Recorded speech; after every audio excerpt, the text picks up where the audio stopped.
হৰে কৃষ্ণ। আজি আমি ভাগৱত গীতাৰ 10ম অধ্যায়ৰ 4 আৰু 5 নম্বৰ শ্লোক পঢ়িব লৈছো। বুদ্ধিৰ জ্ঞানাম সম্মোহা ক্ষমা সত্যম দমঃ শমঃ সুখম দুঃখা ভবো ভাবো ভয়ম চাপায়মেব চ अहिंसा समता तुष्टिः तपोदानं यशो यशः भवन्ति भावभूतानां मत्तः एव पृथग्विधः बुद्धिर्ज्ञानमसम्मोहा क्षमा सत्यं दमः शमः सुखम दुःखा भवो भावो भयं चाभयमेव च अहिंसा समता तुष्टिः तपोदानं यशो यशः भवन्ति भावभूतानां मत्तः एव पृथग्विधः। अनुवाद और तात्पर्य शिल प्रभुपादर द्वारा। शिल प्रभुपाद की जय। बुद्धि ज्ञान संशय और भ्रम रहित अवस्था, क्षमा सत्यवादिता, इंद्रिय संयम, मनर संयम, सुख दुख, जन्म मृत्यु, भय निर्भय, अहिंसा समता, सन्तुष्टि तपस्या, बदान्यता जशस्या और अपजह जीवर एने विभिन्न धৰণৰ गुणসমূह केवल ময়েই সৃষ্টি কৰিছো। গতিকে সকলোবোৰ বস্তুৱে ভগৱান কৃষ্ণৰ দ্বাৰাই সৃষ্টি হৈছে। আৰু আমি যদি ভাবো যে ভগৱান কোনোবা এটা বস্তু যেনে ভগৱানে সৃষ্টি কৰা নাই, মানুহে সৃষ্টি কৰিছে, সেইটো আমাৰ মাত্ৰ এটা ভ্ৰান্ত ধাৰণা। तात्पर्य शिल प्रभुपादे এই কথাটো স্পষ্টভাৱে দাঙি ধৰিছে যে ভালেই হোক বা বেয়াই হোক, জীৱৰ যিমান বিলাক গুণ থাকিব পাৰে সেই সকলো বিলাক কৃষ্ণই সৃষ্টি কৰে আৰু তাৰে বিৱৰণ এই শ্লোকত দিয়া হৈছে। যথাযথভাৱে সকলো কথাৰে বিচাৰ বিশ্লেষণ কৰাৰ ক্ষমতাকে বোলা হয় বুদ্ধি। সেইকাৰণে যি অত্যন্ত বুদ্ধিমান ব্যক্তি তেওঁ ভগৱানৰ কৃষ্ণৰ ভক্তিত লাগি থাকে। कारण हे व्यक्तिजने अनुभव करिब पारे बा शास्त्ৰৰ কথা तो बुझिब पारे जे आमी आत्मा হয় और आत्मार जेतु गति हेतु निरंतर चलि থাকে। शरीर এই जन्মৰ লগত শেষ হৈ যায়। গতিকে চেতন আত্মা কি আৰু জড় পদাৰ্থনো কি তাক বুঝিব পৰাটোই হৈছে জ্ঞান। আমি যে বিশ্ববিদ্যালয়ৰ পৰা, স্কুলৰ পৰা, কলেজৰ পৰা যে সাধাৰণ জ্ঞান প্ৰাপ্ত কৰো, সেই জ্ঞান জড় পদাৰ্থৰ লগতেই জড়িত হয়। কোনোবাই যদি বৈজ্ঞানিকো হৈ যায় আৰু ডক্টৰ হৈ যায় বা যিমান ডাঙৰ ডাঙৰ মানে শিক্ষা পদ্ধতি আছে, কিন্তু সেই সকলো শিক্ষা কেৱল শৰীৰৰ বিষয়ে, আত্মাৰ বিষয়ে কোনো শিক্ষা দিয়া নাযায়। তেনে জ্ঞানক আসলতে ভাগৱত গীতাই জ্ঞান বুলি কোৱাই নাই, এইটো অজ্ঞান বুলি কৈছে বা অবিদ্যা বুলি কোৱা হয়। ভৌতিক জ্ঞানক কেৱল আধ্যাত্মিক জ্ঞানকহে জ্ঞান বা বিদ্যা বুলি কোৱা হৈছে, কাৰণ সেই জ্ঞানৰ দ্বাৰা আমি জন্ম আৰু মৃত্যুৰ পৰা মুক্ত হ'ব পাৰোঁ। গতিকে পঢ়াশলীয়া শিক্ষাই আচলতে সম্পূৰ্ণ শিক্ষা নহয়। আমি ভাগৱত গীতা সেইকাৰণে পঢ়িব লাগে, শুনিব লাগে, কাৰণ ভাগৱত গীতাৰ শিক্ষাৰ দ্বাৰা আমাৰ শিক্ষা আচলতে সম্পূৰ্ণ হয়। ইয়াতে ভগৱানে আৰু এটা গুণ কৈছে অসম্মোহ, অসম্মোহ। অসম্মোহ মানে সন্দেহ আৰু ভ্ৰমৰ পৰা মুক্তি। মানুহে বহুত কষ্ট পায় যেতিয়া বাৰে বাৰে মনত সন্দেহ উৎপন্ন হয় বা ভ্ৰম উৎপন্ন হয়। আমি যেতিয়া ভগৱানৰ ভক্তিত লাগি থাকোঁ তেনেহ'লে আমাৰ মনৰ পৰা সংশয় আৰু ভয় বা ভ্ৰম নষ্ট হৈ যায়। মনৰ পৰা দ্বিধাৰ ভাৱ আঁতৰাই থৈ পাৰমাৰ্থিক দৰ্শন বুজিব পৰাটোৱে এই অসম্মোহৰ স্তৰত উপনীত হ'ব পাৰে। মনলৈতো আহিবই সন্দেহৰ ভাৱনা, ভগৱান বা আছেনে নাই, বা শাস্ত্ৰত যি কথা কোৱা আছে সঁচা নে মিছা, আত্মা কি এনেকুৱা ধৰণৰ বহুত সন্দেহ আহিব পাৰে। কিন্তু যেতিয়া আমি আধ্যাত্মিক জ্ঞান প্ৰাপ্ত কৰিবৰ কাৰণে আধ্যাত্মিক পুস্তকৰ সহায় লওঁ, তেতিয়া কি হয়, তেতিয়া আমি নিশ্চিত ৰূপে সেই সন্দেহৰ পৰা মুক্ত হৈ যাওঁ। যিমান আমি জ্ঞান প্ৰাপ্ত কৰোঁ সিমানে আমি লাহে লাহে নিশ্চিন্তভাৱে তেনে ভ্ৰান্তিৰ পৰা আমি মুক্ত হ'ব ধৰোঁ। প্ৰভুপাদে কৈছে যে কোনো কথাকে অন্ধভাৱে গ্ৰহণ কৰিব নালাগে। প্ৰভুপাদে যেতিয়া আমেৰিকা যায়, আৰু আমেৰিকা যায় তেওঁ বুঢ়া মানুহক প্ৰচাৰ নকৰে, বহুত ডেকা ডেকা ল'ৰা ছোৱালীক প্ৰচাৰ কৰে। সাধাৰণতে যেতিয়া বহুত ডেকা অৱস্থাত ল'ৰা ছোৱালীবোৰ বহুত লজিকেল হয়, অন্ধবিশ্বাস কৰিব ভাল নাপায়, আৰু বিশেষকৈ ভাৰতৰ বাহিৰত মানুহবিলাক বহুত বেছি মানে সহজতে বিশ্বাস নকৰে, অন্ধবিশ্বাসটো দূৰৰ কথা। সেইকাৰণে প্ৰভুপাদে বহুত ধুনীয়া সেইকাৰণে শিক্ষা দিছে। ভাৰতৰ মানুহৰ কাৰণে শিক্ষা হয়, বাহিৰৰ মানুহৰ কাৰণেও হয়, যে আমি কেতিয়াও অন্ধভাৱে কোনো স্বীকাৰ কৰিব নালাগে। কোনোবাই বোলে ক'লে আৰু বোলে তেওঁ বোলে ভগৱান হয়, আৰু কোটি কোটি মানুহ বোলে তেওঁৰ আশ্ৰমত গৈ আছে, তথাপিও আমি বিনা শাস্ত্ৰসন্মত যি আমাৰ যুক্তি তাক চালি জাৰি নোচোৱাকৈ যিকোনো মানুহৰ প্ৰতি নিজকে সমৰ্পিত কৰি দিব নালাগে। সকলো কথাকে যত্ন আৰু সতৰ্কতাৰেহে গ্ৰহণ কৰিব লাগে। যেনেদৰে ভাগৱত গীতাত বহুত কথা কোৱা হৈছে, কিন্তু আপুনি আপোনাৰ কেপাচিটি অনুসৰিহে গ্ৰহণ কৰিব পাৰিব। যদি কেপাচিটিৰ বাহিৰত গ্ৰহণ কৰিব যায়, তেতিয়া হয়তো আপোনাৰ ফ্ৰাষ্ট্ৰেশ্যন হ'ব পাৰে। সেইকাৰণে আমি সতৰ্কভাৱে যিমান আমি গ্ৰহণ কৰিব পাৰোঁ, আৰু অলপ বেছি চেষ্টা, সদায় এভৰিডে আমি অলপ বেছি চেষ্টা কৰিব লাগিব। যদি আমি কমফৰ্ট জোনতেই থাকোঁ, তেতিয়া আমি ভক্তি কৰিব নোৱাৰোঁ। যেনেদৰে কোনোবা বোলে এটা ষ্টুডেণ্ট, সি সদায় কমফৰ্টেবলেই থাকে, সি কেৱল পাছেই কৰিব পাৰিব, টপ কৰিব নোৱাৰে। আৰু ভক্তি কৰা মানে টপ কৰা। ভক্তি যোগ সকলো যুগতকৈ শ্ৰেষ্ঠ হয়। গতিকে সদায় আমি অলপ অলপ তপস্যা কৰিব লাগিব। ক্ষমা, ইয়াতে ক্ষমাৰ বিষয়ে কোৱা হৈছে। ক্ষমাৰ অৰ্থ হৈছে সহ্য কৰিব পৰা শক্তি, অৰ্থাৎ আনক কি কৰিব লাগিব, আমি ক্ষমা কৰি দিব লাগিব। আনক ক্ষমা কৰি দিলে আনজন মানুহৰ যি লাভ হয় তাতকৈ বেছি আমাৰ লাভ হয়। কিয়? কাৰণ যেতিয়া আমি মানুহক ক্ষমা কৰিব নোৱাৰোঁ আৰু মনৰ ভিতৰতে জ্বলি থাকোঁ, আচলতে আমি এভৰিডে বহুত কষ্ট পাই থাকোঁ। সেইকাৰণে আমি ক্ষমা কৰি দিব লাগে। আৰু ক্ষমা নকৰিলে আমি অহা জন্মত আহি আৰু সেই একেই কৰ্মতেই ফচি যাওঁ। ধৰা হ'ল আমি এটা মানুহক ক্ষমা কৰা নাই, আৰু এই জন্ম আমাৰ শেষ হৈ গ'ল, সেই মানুহটোক আমি কষ্ট দিব বিচাৰোঁ, তেনেহ'লে পৰমাত্মা সাক্ষী ৰূপত আছে, আৰু আমাৰ সকলোবোৰ ইচ্ছা কৰ্ম ৰূপত পৰিফলিত হৈ যায়। সেইকাৰণে আমি কেতিয়াও এনেধৰণৰ কৰ্মবন্ধনত ফচিব নালাগে, আৰু ক্ষমা গুণ গ্ৰহণ কৰিব লাগে। এইটো প্ৰভুপাদে কৈছে যে আমি এই গুণটোৰ অনুশীলন কৰিব লাগে। অনুশীলন মানে প্ৰেক্টিচ কেতিয়া কৰিব পাৰিম? যেতিয়া কোনোবা মানুহে আপোনাক কিবা কৈছে, যেতিয়া আপুনি কি কৰিছে, ক্ষমা কৰি দিছে, সেইটো প্ৰেক্টিচ কৰোঁতে কৰোঁতে ইমান ডাঙৰ হৈ যাব আপোনাৰ এই গুণটো, তেতিয়া আপোনাৰ কোনো ফৰক নপৰিব। আপুনি যেনেকৈ এটা পাগল, এবাৰ এনেকুৱা হৈছিল যে এজনী কলেজৰ ছোৱালী, এটা ৰাস্তাৰ পাগলে তাইৰ পিঠিত ভুকু মাৰি দিছে। প্ৰথমে তাইৰ বহুত খং উঠিছে, কোনে মাৰিছে, পিছফালে যে চাই পাগল এটা, লগে লগে ক্ষমা কৰি দিছে। পাগলক কি ক'ব আৰু ন, এনেকৈ ভাবিব পিছত মানুহবিলাকে যেতিয়া বহুত মেচিয়ৰ্ড হৈ যায়। সহ্য গুণৰ অনুশীলন কৰি আনে কৰা সাধাৰণ অপৰাধবিলাক মৰ্শন কৰিব লাগে। যি মানুহে সহ্য কৰে, ভগৱানে তেওঁলোকক বহুত ভাল পায়। ইয়াৰ অৰ্থ এইটোও নহয় যে বোলে যেনেকৈ দ্ৰৌপদীৰ বস্ত্ৰহৰণ হৈ থাকোঁতে সকলোৱে বোলে সহ্য কৰি আছে, এনেকুৱা নহয়। অপৰাধ দেখি অপৰাধীৰ লগত আমি মিলি যাব নোৱাৰোঁ। কিন্তু সহ্য মানে যেনেকৈ গৰম ঠাণ্ডা আমি সহ্য কৰোঁ, তেনেদৰে সুখ দুখো আমি সহ্য কৰিব লাগে।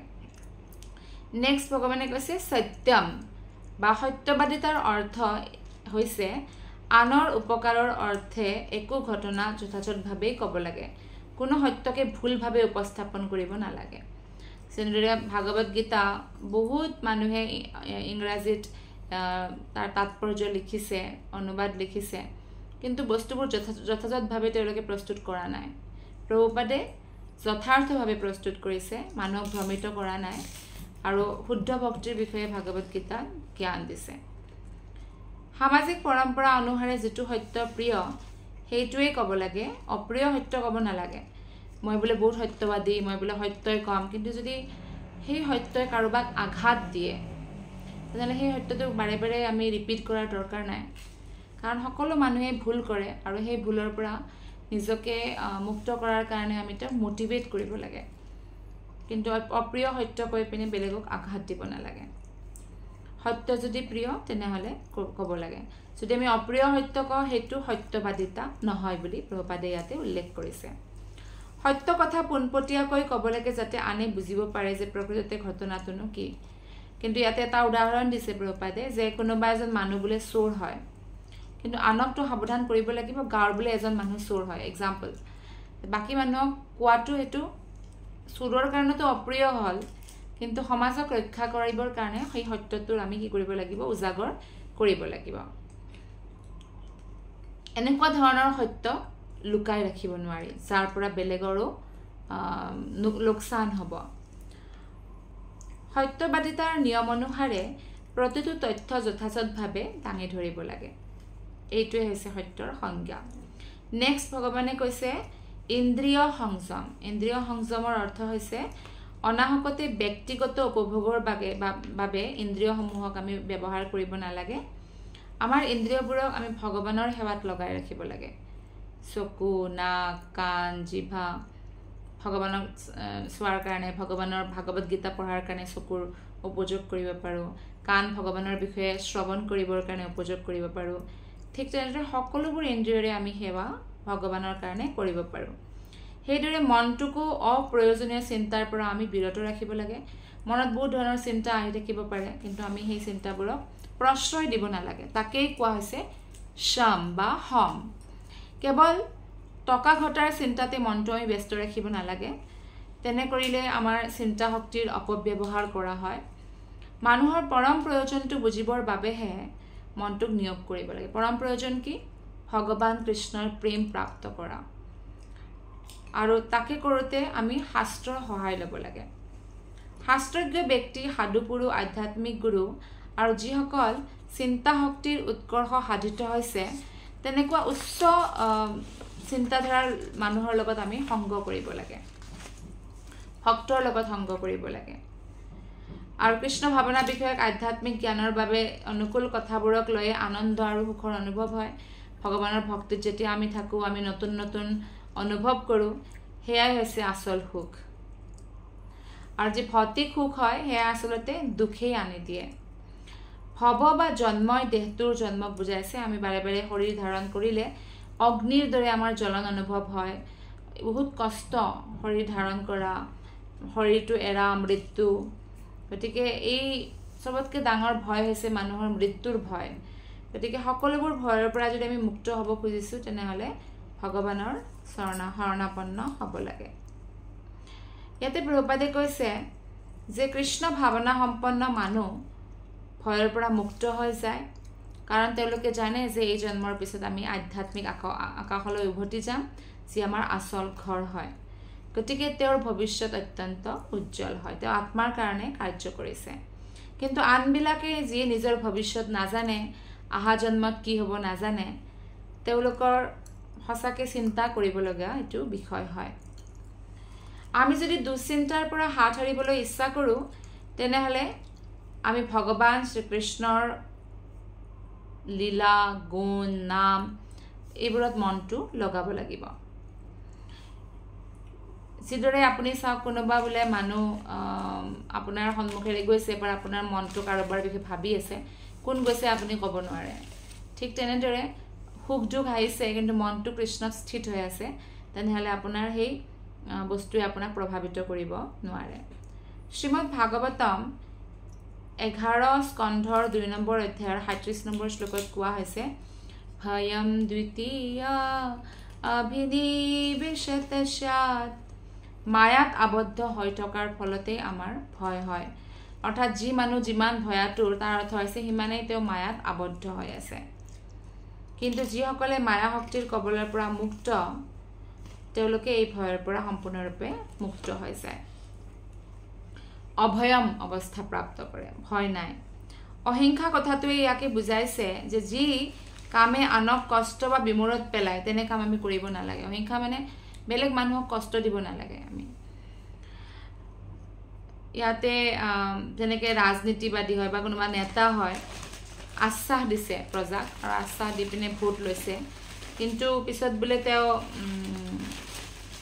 তেওঁলোকৰ কোনো উপকাৰ কৰা নাই বৰঞ্চ অপকাৰ কৰিছে গতিকে সেইটো হিংসা হ'ল অহিংসা এই কথাটো বুজাইছে যে মানৱ দেহাটোৰ যাতে সম্পূৰ্ণৰূপে ব্যৱহাৰ কৰিব পাৰি তাৰ বাবে মানৱ শিক্ষা দিব লাগে যদি আমি এনেকুৱা ধৰণৰ শিক্ষা দিওঁ যে ভৌতিকভাৱে কেনেকৈ প্ৰগতি কৰিব লাগে কিন্তু আধ্যাত্মিক শিক্ষা আমি যদি নিদিওঁ তেনেহ'লে সেইটো আচলতে অহিংসা নহ'ল অহিংসা হৈছে সকলো আত্মাৰে অধিকাৰ আছে যে তেওঁৰ জন্ম মৃত্যুৰ চক্ৰৰ পৰা মুক্ত হওক কষ্টৰ পৰা মুক্ত হওক গতিকে সেই জ্ঞানটো আমি সকলোকে বিতৰিত কৰিব লাগে আধ্যাত্মিক উপলব্ধিৰ বাবেই এই দেহৰ প্ৰয়োজন গতিকে যি কামে তেনে উপলব্ধিৰ ক্ষেত্ৰত সহায় নকৰে সেই কামে দেহটোক হিংসাহে কৰে যি কামে সামগ্ৰিকভাৱে মানৱ সমাজৰ ভৱিষ্যত আধ্যাত্মিক সুখৰ ফালে আগুৱাই নিব নোৱাৰে তেনেহ'লে সেইটো অহিংসা নহ'ব সেইটো হিংসা হ'ব আমি বোলে আমি জানো আধ্যাত্মিকভাৱে আমি কেনেকৈ মানুহ এজনক গাইড কৰিব লাগে কিন্তু তথাপিও বোলে কৰা নাই সেইটো ভাল কথা নহয় সমতা যিটো এইটো শ্লোকত কোৱা হৈছে সমতা হ'ল আসক্তি আৰু দ্বেষ দুয়োটাৰে পৰা আঁতৰত থকা অৱস্থা অৰ্থাৎ সদায় মনটোত সমভাৱ মেইনটেইন থাকে আসক্তি আৰু দ্বেষ এই দুয়োটাই আচলতে উত্তম নহয় কিয় কাৰণ আসক্তি হৈছে ভৌতিক আৰু দ্বেষ মানে বেলেগৰ প্ৰতি যিটো শত্ৰুতাৰ ভাৱনা বা ঈৰ্ষাৰ ভাৱনা এইটোৱে আমাৰ ভক্তি নষ্ট কৰে এইবিলাক ভক্তিৰ কাৰণে প্ৰতিকূল বস্তু যাক আমি লগে লগে ত্যাগ কৰি দিব লাগে এনে এটা অৱস্থা যেতিয়া মনটোৱে লাভ কৰে তাকেই সমতা বুলি কোৱা হৈছে কৃষ্ণ ভাৱনা সম্পন্ন ব্যক্তিৰ বাবে কৃষ্ণ ভাৱনাৰ অনুশীলনৰ বাবে উপযোগী হোৱা নোহোৱাৰ প্ৰসংগৰ বাহিৰে অন্য ক্ষেত্ৰত কোনো বস্তুকে গ্ৰহণ বা বৰ্জন কৰাৰ চিন্তাই তেওঁলোকে নকৰে ভক্তসকলৰ বিষয়ে কৈছে অনুকূলস্য কৃষ্ণ অনুশীলনম ভক্তিৰ উত্তমা প্ৰতিকূলস্য বৰ্জনম যি ভগৱানৰ ভক্তিৰ কাৰণে প্ৰতিকূল হয় যেনে মাংস মাছ মদ এইবিলাক ভক্তিৰ কাৰণে প্ৰতিকূল হয় আপুনি এনেকুৱা বহুত ভক্ত লগ পাব যদি ভক্তৰ সমাজত আহে লগে লগে এৰি দিছে আৰু যি অনুকূল হয় যেনেকৈ একাদশী ব্ৰত ৰখাটো অনুকূল হয় হৰে কৃষ্ণ মহামন্ত্ৰ খুল্লমালা কৰাটো অনুকূল হয় লগে লগে গ্ৰহণ কৰিছে এনেকুৱা দৃঢ় প্ৰতিজ্ঞ ভক্ত ভগৱানৰ অত্যন্ত প্ৰিয় হয় নেক্সট এই শ্লোকটিত ভগৱানে কৈছে তুষ্টি মানে সন্তোষ ইয়াৰ অৰ্থ হ'ল যে অনাহক কষ্ট কৰি বহুল পৰিমাণে বৈষয়িক সম্পদ আহৰণ কৰাৰ বাবে আমি আগ্ৰহী হ'ব নালাগে ইমানেই বোলে ধন ঘটিছোঁ সময়ে নাই বোলে ভগৱানৰ কাৰণে গতিকে এনেকুৱা হ'ব নালাগে আমি সন্তোষ কৰিব লাগে আৰু বেলেগৰ ভাগ্য দেখিও আমি জ্বলিব নালাগে আমি যিমান আমাৰ কৰ্মফল অনুসৰি আমি যিমান প্ৰাপ্ত কৰিছোঁ বা আমি আমাৰ কৰ্তব্য পালন কৰি পৰিশ্ৰম কৰি যিখিনি প্ৰাপ্ত কৰিছোঁ তাতে সন্তুষ্ট হৈ থাকিব লাগে ভগৱানৰ কৃপাত যিখিনি লাভ কৰা যায় তাতে আমি সন্তুষ্ট হ'ব লাগে তাকেই বোলা হয় তুষ্টি আৰু তুষ্টি আমি তিনিটা ক্ষেত্ৰত কৰিব লাগে ধনৰ ক্ষেত্ৰত যিমান ধন আমাৰ ঘৰত আহি আছে নিজৰ লাইফ পাৰ্টনাৰৰ ক্ষেত্ৰত কিছুমানে ভাবে মোৰ তিৰোতাজনী ইমান ধুনীয়া নহয় বা মোৰ হাজবেণ্ডজন ইমান ভাল নহয় যি হাজবেণ্ড আমি পাইছোঁ যি আমি পত্নী পাইছোঁ সেয়া আমাৰ পূৰ্বজন্মৰ কৰ্ম অনুসৰি পাইছোঁ হয়তো ভগৱান কৃষ্ণই আমাক বেছিকেই দিছে কাৰণ আমি কৃষ্ণ ভক্তি কৰিছোঁ কিন্তু আমাৰ কম কৰি দিয়া নাই আমি ডিজাৰ্ভ কৰোঁ সেইকাৰণে দিছে গতিকে আমি সেয়ালৈ সন্তুষ্ট হৈ থাকিব লাগে আৰু নিজৰ ভোজনক লৈ সন্তুষ্ট হ'ব লাগে কেতিয়া আমি হয়তো ভাল খাব পাৰিম কেতিয়াবা ইমান সোৱাদযুক্ত নাপাবও পাৰোঁ যি আমি পাইছোঁ আমাৰ থালিত যি ভগৱানৰ কৃপাত আমি পাইছোঁ অন্ন নিজৰ জীৱনটো নিৰ্বাহ কৰাৰ কাৰণে আমি ভগৱানক ধন্যবাদ জনাব লাগে কিন্তু তিনিটা ক্ষেত্ৰত কেতিয়াও সন্তুষ্ট হ'ব নালাগে তপস্যা কৰাৰ ক্ষেত্ৰত ভগৱানক প্ৰাপ্ত কৰাৰ কাৰণে যি তপস্যা কৰাৰ ক্ষেত্ৰত দান কৰাৰ ক্ষেত্ৰত যে আমি ভগৱানৰ কাৰণে যি দান কৰোঁ প্ৰচাৰৰ কাৰণে বা মন্দিৰ নিৰ্মাণৰ কাৰণে আৰু যজ্ঞ কৰাৰ ক্ষেত্ৰত যজ্ঞ মানে কলিৰ যুগত জপ যজ্ঞই সকলোৱে কৰিব লাগে বেলেগ যজ্ঞ মানাও আছে আৰু জপ যজ্ঞকেই কৃষ্ণই চবতকৈ শ্ৰেষ্ঠ বুলিও কৈছে গতিকে বোলে 16 মালা কৰিলো বহুত হল নহয় আপুনি আৰু কৰিব পাৰে আজি যেনেকৈ একাদশী হয় একাদশীৰ দিনা কিছুমান ভক্তই প্रण লয় 25 মালা কৰিম কিছুমানে 64 মালা কৰে যিমান বেছি পাৰে ইমান কৰিব লাগে গতিকে সন্তোষ আমি ভৌতিক সম্পত্তিৰ ক্ষেত্ৰত কৰিব লাগে তপহ মানে হৈছে সাধনা বা তপস্যা নিচেই পুৱাতে উঠি স্নান কৰাৰ দৰে বহুত বেদৰ নিয়ম প্ৰসংগ আছে বা কেতিয়াবা নিচেই পুৱাতে শুই উঠাটো বৰ কষ্টদায়ক হয় কিন্তু কোনোবাই যদি এনেকুৱা ধৰণৰ কষ্ট স্বীকাৰ কৰি লয় তাক তপস্যা বুলি কোৱা হয় ৰাতিপুৱাই উঠি বোলে মালা কৰিছে তেতিয়া কোনো ডিস্টাৰবেন্সো নহয় হৰে কৃষ্ণ মহামন্ত্ৰৰ ধুনীয়া মন্ত্ৰ মেডিটেশ্যন হয় মন্ত্ৰত ধ্যান দিব পাৰে এনেকুৱা ব্যক্তি বহুত তীব্ৰ গতিৰে ভক্তিত আগবাঢ়ে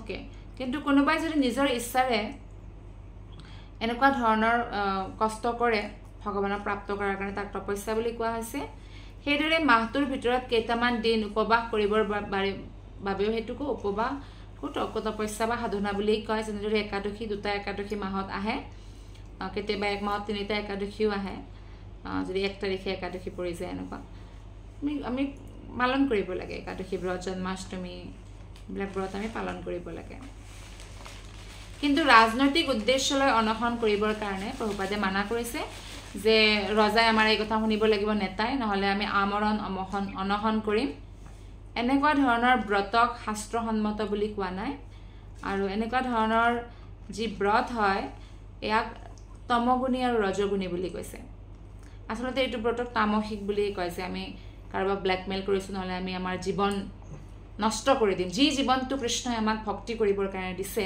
সেই জীৱনটো আমি কোনোবা এজন মানুহৰ কাৰণে ব্ৰত কৰি নষ্ট কৰি দিম সেইটো তামসিক উপবাস বুলি কোৱা হৈছে তমগুণেৰে বা ৰজগুণেৰে কৰা কোনো কামে আধ্যাত্মিক উন্নতিত সহায় নকৰে দানশীলতা সম্বন্ধে এই কথা ক'ব পাৰি যে নিজৰ উপাৰ্জনৰ 50% আসলতে ভাল কামত অৰ্থাৎ ভগৱানৰ কাৰণে আমি ইউজ কৰিব লাগে দান দিব লাগে আৰু সেই দানটো যদি 50% দিব নোৱাৰে কোনোবাই 10% কমসে কম দিব লাগে কিছুমান মানুহে 10%ও দিব নোৱাৰে কাৰণ তেওঁলোকৰ আৰ্নিং বহুত কম হয় কিন্তু আপুনি চাওক বাকি সকলো ধৰ্মতে পাৰ্সেন্টেজ দিয়ে খ্ৰীষ্টিয়ান হলেও মুছলিম হলেও 2% হলেও 3% হলেও মান্থলি তেওঁলোকে ডোনেশ্যন দিয়ে নিজৰ বা ইয়াৰলি ইনকামৰ পৰা গতিকে আমি এই ভাল কথাবোৰ শিকিব লাগে আমি সদায় দানৰ পইচা বেলেগকে ৰাখিব লাগে ধৰা হল আপুনি যদি আপোনাৰ এক বছৰ ধৰা হল আপোনাৰ স্যালাৰি হৈছে 50,000 আৰু আপুনি প্ৰত্যেক মাহত দিয়া নাই কিন্তু এক বছৰত এটা স্যালাৰি দিছে তেতিয়া 8% আপোনাৰ ডোনেশ্যন হল এনেকুৱা ধৰণৰ ডোনেশ্যন আমি যোগ্য পাত্ৰক দিব লাগে মন্দিৰত দিব লাগে প্ৰচাৰ কাৰ্যত দিব লাগে এনেকুৱা ধৰণৰ যেনেদৰে মায়াপুৰত এতিয়া সকলোতকৈ ডাঙৰ মন্দিৰ নিৰ্মাণ হৈ আছে তাতে আমি দিব পাৰো কিন্তু আমি কিবা নহয় কিবা দান দিব লাগে বা আপুনি যদি এনেকৈ দান দিব পৰা নাই বা কিছুমান হাউসৱাইফ হয় তেওঁলোকে সদায় মাহত 100 টকাটো উলিয়াব পাৰে 100 টকাটো আমি এনে খৰচ কৰি দিওঁ মাহত 100 টকা যদি থয় 1200 টকা এক বছৰত দান হৈ গ'ল তো এইটো বহুত ভাল অভ্যাস হয় ইয়াৰ দ্বাৰা আমাৰ ধন পবিত্ৰ হয় আৰু কোৱা হৈছে ভগৱানক আমি যিমান মৰম কৰো বা ভাল পাওঁ ভগৱানে আমাক তাতকে 1000 গুণা আগবাঢ়ি আহে আৰু আমাৰ ওচৰলৈ গতিকে আগে কৈছে ভগৱানে ইয়াতে যে দান সদায় যোগ্য পাত্ৰক দিব লাগে কাৰণ আপুনি যদি বেলেগ মানুহক দান দিয়ে আৰু এই দানৰ পৰা তেওঁ কোনো কুকৰ্ম কৰে সেই কুকৰ্মৰ ফল আমিও ভোগ কৰিব লগা হয় এই কাৰণে দান দিওতে সাৱধান হ'ব লাগে সন্ন্যাসীবোৰে বা এনেকুৱা বহুত ধৰণৰ সাধু আছে যে মানুহৰ ঘৰৰ দুৱাৰে দুৱাৰে ভিক্ষা খোজে তাৰ কথা কি এনেকুৱা নহয় যে তেওঁলোক ভিখাৰী হয় বহুত ভক্ত তেওঁলোকে আসলতে যিবিলাক ডাঙৰ ডাঙৰ সাধু হয় তেওঁলোকে এনেকে যায় সকলো ঠাই ঘূৰি ঘূৰি সেই ঠাইবোৰ পবিত্ৰ কৰে গতিকে তেনেকুৱা আপোনালোকৰ মনত আছে নিশ্চয় অসমত এনেকুৱা ধৰণৰ এতিয়াতো ইমান নাহে কি জানি পইচাই খুজে কিন্তু আগতে আমি কি দিছিলো দালি চাউল বা এনেকুৱা ধৰণৰ বস্তু দিছিলো ভিক্ষাত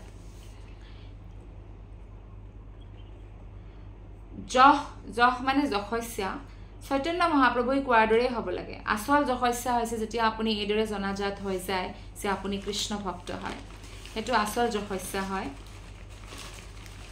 আৰু সমগ্ৰ বিশ্বতে মানুহৰ সমাজত আৰু দেৱতাসকলৰ সমাজত এই গুণবোৰ দেখা পোৱা যায় আৰু বাকি গ্ৰহসমূহতো এনে ধৰণৰ গুণবোৰ আছে আৰু যি এই সকলোবোৰ গুণ ভগৱানে নিজেই সৃষ্টি কৰিছে বুলি এই শ্লোকটিত কৈছে যিজন মানুহ পৰমেশ্বৰৰ ভক্তিতেই মজি থাকে তেওঁ ভগৱানে ব্যৱস্থা কৰা মতে সকলো ভাল গুণ বিকশিত কৰি তোলে ভগৱানৰ কৃপাত আমি ভাল গুণবোৰ বিকশিত কৰিব পাৰো আৰু ভাল গুণ যেতিয়া বিকশিত হৈ উঠে আমাৰ ভিতৰত তেতিয়া আমি আসলতে বহুত আনন্দ অনুভৱ কৰো কাৰণ ভাল গুণৰ বেলেগ প্ৰভাৱ আছে তেতিয়া আমি ভক্তিত আগবাঢ়িব ধৰো আমি ভাল বেয়া যিহকে পাওঁ তাৰেই মূল হয় কৃষ্ণ কৃষ্ণত নথকা কোনো বস্তুৱে এই জড় জগতত প্ৰকাশ লাভ কৰিব নোৱাৰে সেইভাবে আমি ভগৱানৰ বিষয়ে জ্ঞান অৰ্জন কৰা উচিত আৰু কিদৰে ভাল গুণসমূহ বিকশিত কৰিব পাৰি ভগৱানৰ ভক্তি কৰি সেই বিষয়ে আমি প্ৰয়ত্ন কৰা উচিত বা চেষ্টা কৰা উচিত এভৰি ডে আমি চেষ্টা কৰা উচিত যেনেদৰে এজন প্লেয়াৰ হয় ক্ৰিকেট প্লেয়াৰ বেডমিণ্টন প্লেয়াৰ বা যি হ'লেও ডেইলি প্ৰেক্টিছ কৰে তেওঁলোকে ঠিক তেনেদৰে আমি আমাৰ মনটো কণ্ট্ৰোল কৰাৰ কাৰণে আৰু ভগৱানৰ সেৱাত লগোৱাৰ কাৰণে ডেইলি প্ৰেক্টিছ কৰা উচিত আপোনালোকক বহুত বহুত ধন্যবাদ হৰে কৃষ্ণ